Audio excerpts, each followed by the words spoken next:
బతుకంటే బొమ్మల ఆట అని తెలుసు,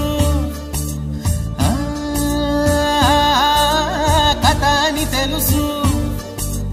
కథ అని తెలుసు, కథలన్నీ కంచికే చేరునని తెలుసు, తెలుసు తెర తొలుగుతుందని, తెలుసు తెల్లారుతుందని, తెలుసు ఈ కట్టె పుట్టుకుమంటదని,